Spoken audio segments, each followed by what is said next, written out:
Este é o Mulheres Roteiristas, um programa sobre mulheres que escreveram a história do cinema, literalmente. O episódio de hoje é o terceiro de uma série de 4 vídeos sobre Alice Guy Blaché. Anteriormente, conhecemos sua história de vida até o momento em que encontrou a sétima arte, suas primeiras produções autorais, e hoje veremos como foi a sua trajetória profissional e amorosa que abalou as estruturas do cinema norte-americano.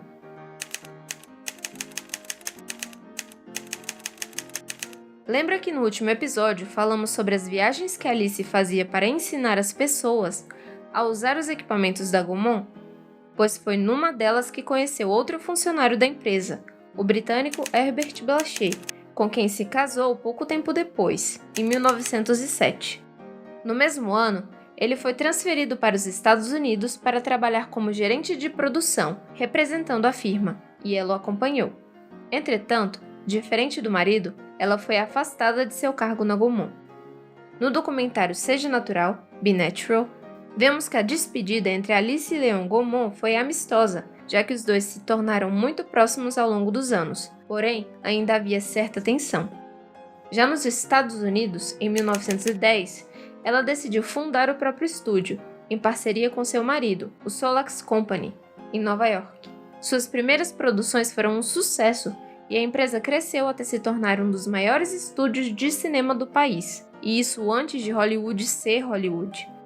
Grande parte dos filmes produzidos pela Solax tinham duração de 12 a 15 minutos, ou seja, o comprimento de um único carretel. Alice, na época, provavelmente foi a única mulher a estar à frente de uma empresa e ganhar mais de $25 mil por ano. Mas ela não realizou toda essa produção sozinha. Ela contratou outros diretores, atrizes e atores para trabalhar na companhia, que ficaram conhecidos como Solax Players. Como diretora, nos sets do estúdio Solax, ela sempre mantinha uma placa com os dizeres Seja Natural, algo que para a época foi bastante inovador e visionário, já que a atuação para o cinema ainda mantinha muitos traços do teatro. Hoje, o naturalismo é esperado em obras cinematográficas, mesmo nas narrativas mais fantasiosas. Seus filmes conseguiram ser distribuídos para além dos Estados Unidos, gerando lucros o suficiente para que outra filial do estúdio fosse aberta em Nova Jersey, maior e mais bem equipada que a anterior. Depois dos primeiros lançamentos, o casal conseguiu investir em equipamentos de filmagem e produzir filmes de maior duração. Dentre essas novas produções, Alice se mostrou mais uma vez como uma mulher à frente do tempo. Guy Blaché lançou um filme com um elenco totalmente composto por pessoas negras, A Fool and His Money, de 1912. Para a época, era comum atores brancos fazerem blackface, técnica na qual pessoas brancas pintam o rosto de maneira caricata para simular a pele negra.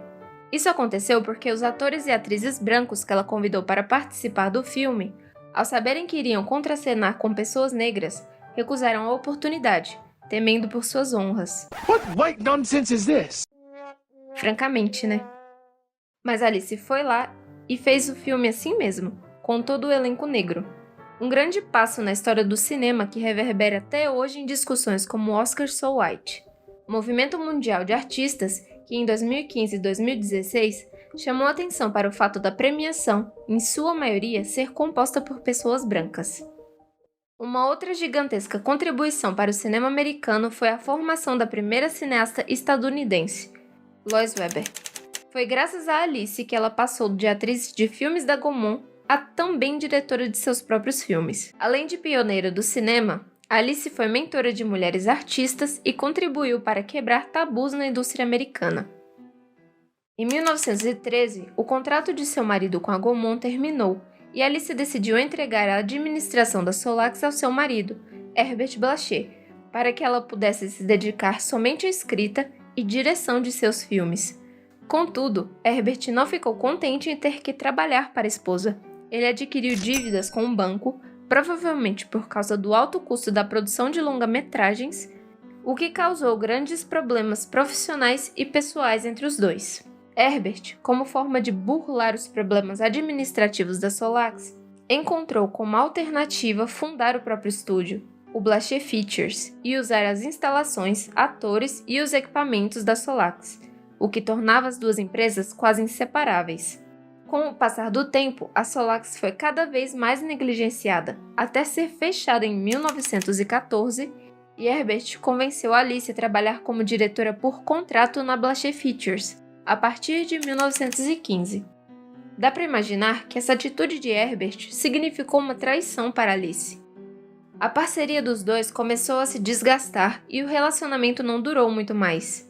Em 1918, Herbert deixou Alice, mas somente em 1922 eles se separaram oficialmente.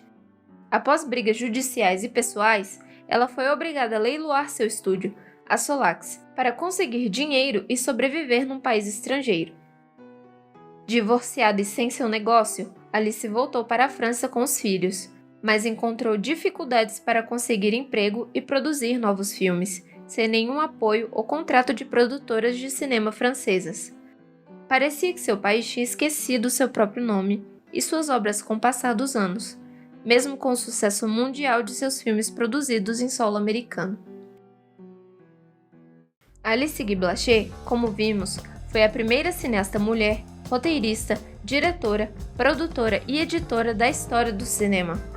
Devemos atribuir a ela grandes avanços na indústria cinematográfica americana, como o naturalismo na atuação para o cinema, a inclusão de pessoas negras em papéis de destaque e o incentivo à produção audiovisual feita por mulheres na América. No episódio final dessa série, veremos como foram seus últimos anos de vida e como seu legado impacta, até os dias de hoje, a história do cinema mundial. Se você gostou desse episódio e quer saber mais sobre mulheres roteiristas, siga nossas redes sociais, @trama.ueg, no Instagram e no Facebook, e acompanhe nosso site, www.trama.ueg.br.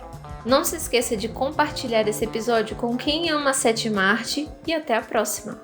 Roteiro: Ana Domitila e Louise Kenem. Apresentação: Louise Kenem. Edição: Vitória Nolasco. Uma realização Trama, narrativas audiovisuais e criação de roteiros. Coordenação geral: Ju Levi.